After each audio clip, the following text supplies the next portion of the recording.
Hi there. I'm currently in the Emirates Lounge at Auckland Airport, about to set off on a trip to Europe, and I've just found that they're serving two vintages of Leeuwin's Arts Series Shiraz. So I will try and look at both of those, and that will give you an opportunity to see what the comparison is between the two of them. Now, Leewin are a highly reputed estate in Western Australia, in the Margaret River region, probably best known for their Chardonnay. The name Leeuwin itself comes from the nearby geographical feature, Cape Leeuwin, and that in turn takes its name from the fact that in 1622, a Dutch vessel named Leeuwin, or Lioness, was the first to chart this area. So it was some of the first European contact, I guess, with Western Australia. The winery itself was established in 1973 by Dennis and Trisha Hogan, and they were being mentored in setting up a winery by the famous Napa Valley producer, Robert Mondavi. And with Mondavi's guidance, they bought what was then a cattle farm, and then over a period between 1975 and 1978, they planted vines here. And then in 1979, they released their first vintage. Now, considering that 1979 was their first vintage, by 1981 and 1982, they were being highly recommended by Decanter Magazine in the UK for the quality of their Arts Series Chardonnay. And I have to say, a lot of the early success of the winery has to be to do with their long-term winemaker, Bob Cartwright, who was actually there from 1978 right the way through until 2005. Today, the winery remains family-owned, and the third generation of the Hogan family are involved in its management. Although it's fair to say that their reputation is built largely on the quality of their Arts Series Chardonnay, which is often regarded as one of Australia's leading Chardonnays. Sometimes some of their other wines are overlooked. They do make an excellent Cabernet Sauvignon. Their Riesling can be great value. And the Shiraz also has a very good reputation. And I have seen some really good comments about their Sauvignon Blanc as well. Now, the 2022 Shiraz is actually a blend of 94% of Shiraz, with 3% of the white grape variety Viognier and also 3% of Malbec. And the fruit was predominantly sourced from low-yielding, cool climate vineyards, such as the Stevens Road Vineyard and a vineyard called Pepe's Park. The fruit was all hand-harvested. Most of it was destemmed, and the individual berries were very carefully selected. However, 20% of the fruit was left as whole bunches. Fermentation went on in a mixture of closed and open fermenters, and throughout fermentation there was a regime of daily either pushing down in the open fermenters or pumping over from the closed tanks. At the end of fermentation, the wine was moved into French oak barrels. These are listed as being new, second fill and third fill oak, so I'm assuming that's probably a third new, a third second fill, and a third that is third fill barrels. The wine underwent its malolactic conversion in the barrel, and the various portions of the wine remained separate in barrel for 6 months. Following that, the wine was blended and then spent a further 12 months in barrel before bottling.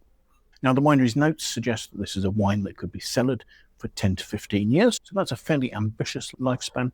So I'm expecting something fairly powerful, although I have also seen notes that suggest that the 2022 vintage for Western Australia also produced some elegant and highly aromatic wines.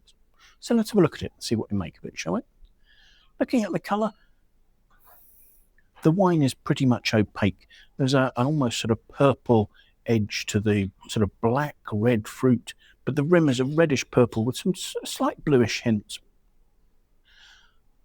According to its label, the wine has 13.5% alcohol, and it's quite readily creating tears on the side of the glass there. So let's see what we make of the aromas, shall we?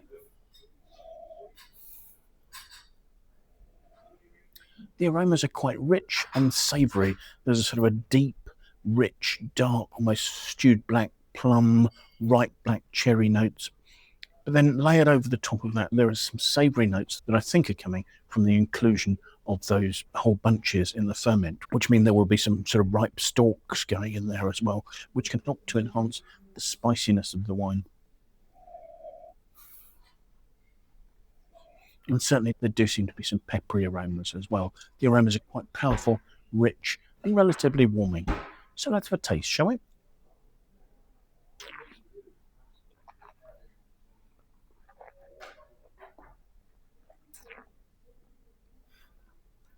From the outset, the wine is spicy and meaty, medium-bodied.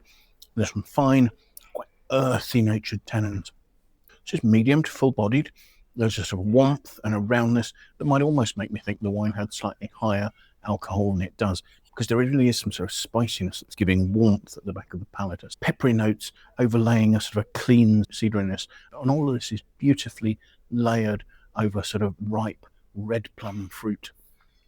The texture is lovely. Those fine tannins have a sort of almost velvety nature, and there's a smoothness that goes beyond being velvety, almost a sort of a cocoa-y note. And there you are seeing savoury touches, chocolatey notes, some of that earthiness I was talking about again.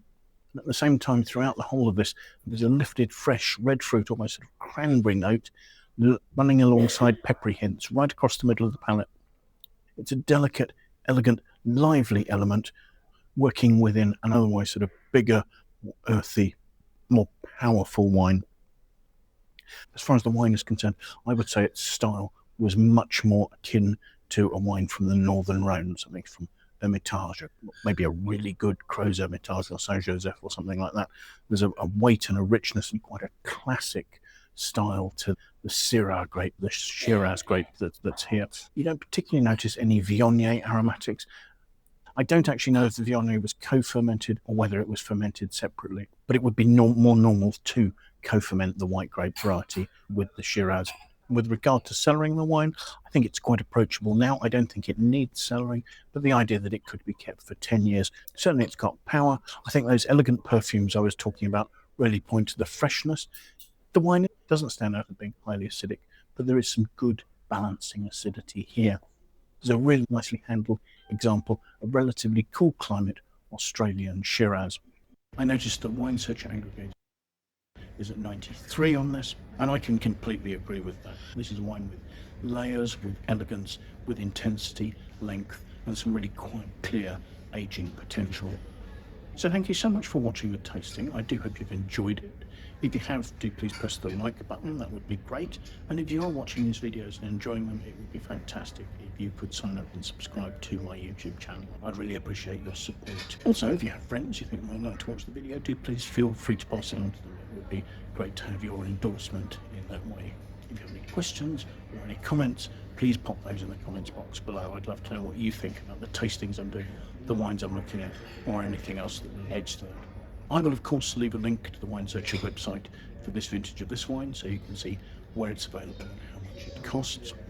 So thank you once again for joining me, and I do hope that maybe you'll be able to make some time and come and join me in the very near future for another tasting. My next tasting, of course, should be the 2023 vintage of the Arts Series Shiraz. Please join me for that. But until then, bye for now.